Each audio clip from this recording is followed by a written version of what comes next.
Sans doute la plus célèbre des pharaons, son nom résonne par-delà les océans. Une icône de l'Antiquité, une séductrice aguerrie. Cléopâtre a nourri tant de fantasmes à travers les âges. L'art, la littérature, la peinture, tout se plie pour tenter de représenter cette créature mythique. Mais qui est la femme derrière la légende? Qui est cette dame de fer? Plongeons-nous dans la découverte du visage de la dernière reine d'Égypte. Mariée à ses deux frères, bonjour l'inceste, fille du roi Ptolémée XII et de sa peut-être épouse Cléopâtre VI. Peut-être parce que même si Cléopâtre est la Rihanna de l'Antiquité, sa naissance et son enfance sont assez floues. Normal en 69 avant Jésus-Christ. Je vais bien admettre que les Égyptiens étaient des génies, mais je doute fortement qu'ils aient créé un cloud antique qui puisse traverser les âges. L'élément important à retenir dans son enfance est que Bérénice IV, la demi-sœur de Cléopâtre, avait renversé le pouvoir de leur père. Ce pouvoir fut de courte durée car Ptolémée revient au pouvoir et enchaîne une série de massacres et de meurtres, y compris sa propre fille, Bérénice. Ce qui a sans doute forgé le caractère de Cléopâtre. Mais quelle famille! Elle devient députée du roi à l'âge de 14 ans suite au décès de sa mère dans des circonstances étranges. Pendant 4 ans, Cléopâtre acquiert toute l'expérience pour devenir une future reine. Après la mort de son père, elle monta sur le trône. Mais pour maintenir son pouvoir, la reine âgée de 18 ans environ devait avoir un co-dirigeant selon la coutume ptolémaïque. C'est ainsi qu'elle épousa son petit frère de 10 ans, Ptolémée XIII, comme il était stipulé dans le testament de leur père. Inceste et pédophilie, de mieux en mieux. Ce mariage n'était pas tout rose comme vous pouvez l'imaginer. Les mariés se battaient corps et âme pour le contrôle royal. La tension fut si énorme que Ptolémée XIII décida de monter un complot pour soulever les Alexandrins contre Cléopâtre, ce qui poussa la souveraine à fuir en Syrie. Bien décidée à reprendre son dû, Cléopâtre tenta de se rapprocher de Jules César. À cette période, César était en Égypte pour combattre son adversaire politique Pompée, et par la même occasion annexer l'Égypte. Un jour, un serviteur se présenta devant César pour lui donner en main propre un cadeau. Après plusieurs insistances et supplications, il put enfin rentrer dans le palais où réside le général romain. Il déposa, retira les ficelles d'un somptueux tapis et c'est là qu'apparut Cléopâtre en chair et en os. César, avec ses 52 ans, découvre sa surprise. Une merveilleuse femme de 21 ans, nue et prête à se soumettre à lui. Les deux amants, malgré une différence d'âge abusée, arriveront jusqu'à Rome. Ils auront même un enfant alors que tous deux sont déjà mariés. Le général romain alla jusqu'à ériger une statue en or de sa belle dans le temple de Vénus. L'amour rend aveugle. Ce qui a causé un énorme trouble à Rome. Déjà, il trompe sa femme, de plus avec une étrangère, et il profane le temple des dieux en y plaçant la statue d'une mortelle. Et ça, pour les Romains, c'est une offense. Nombreux commençaient déjà à conspirer contre César. Durant cette escapade plus politique qu'amoureuse, Ptolémée XIII y laissa sa vie. Ainsi, Cléopâtre règne enfin sur l'Égypte. César, pas totalement stupide, ordonna à celle-ci de marier son plus jeune cadet Ptolémée XIV pour respecter les traditions. Bizarre, mais légal.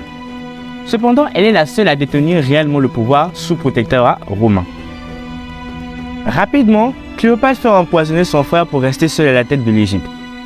De l'autre côté, à Rome, se prépare l'un des crimes politiques les plus marquants de l'histoire.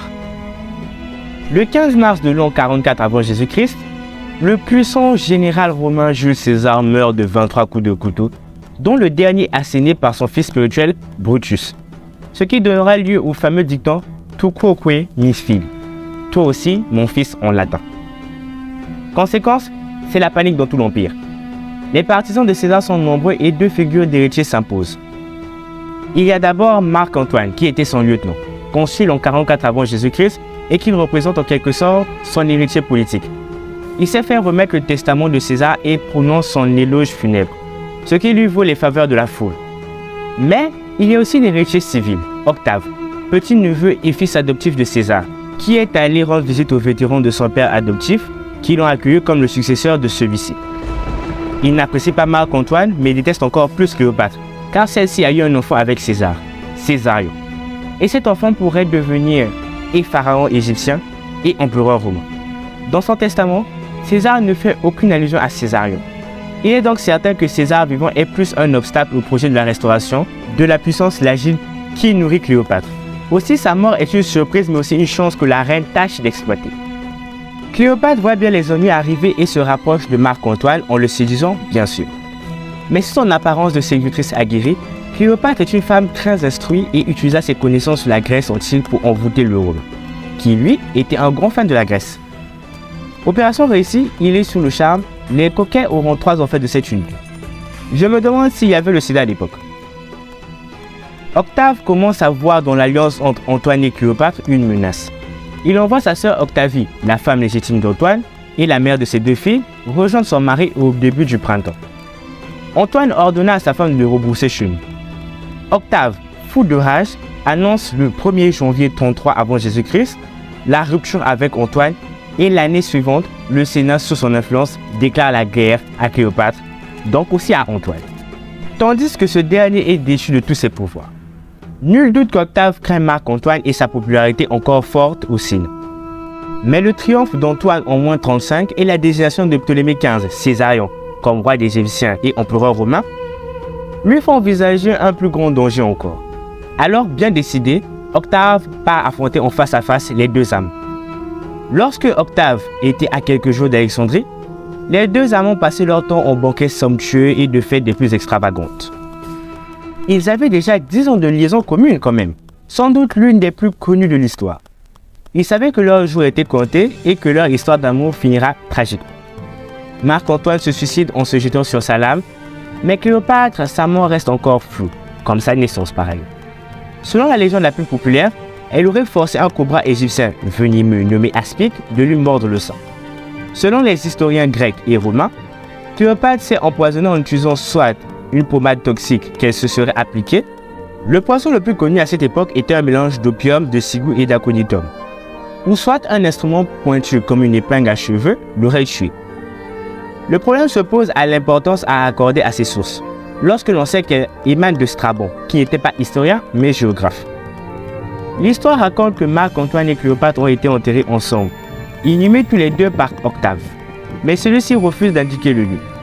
Jusqu'alors, leur tombeau n'a jamais été retrouvé, malgré beaucoup de découvertes entre guillemets.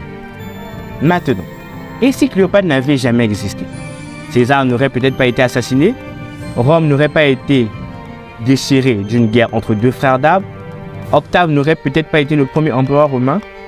En plus, les efforts faits par Cléopâtre ont été vains, puisque l'Égypte finit par tomber aux mains de Rome en moins 30 avant Jésus-Christ, sous les commandes d'Octave qui devient l'empereur Auguste à seulement 32 ans.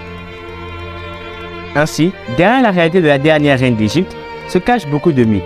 Par exemple, pendant que la fiction nous montre que Cléopâtre n'était qu'une séductrice, une prostituée qui faisait tout pour son plaisir, elle était en réalité une femme très intelligente. Son intelligence hors norme fait d'elle une brillante oratrice. Il est dit de Cléopâtre qu'elle avait une fabrique de parfums grâce à son don pour la chimie. Elle pensait fortement que les parfaits avaient un pouvoir de persuasion.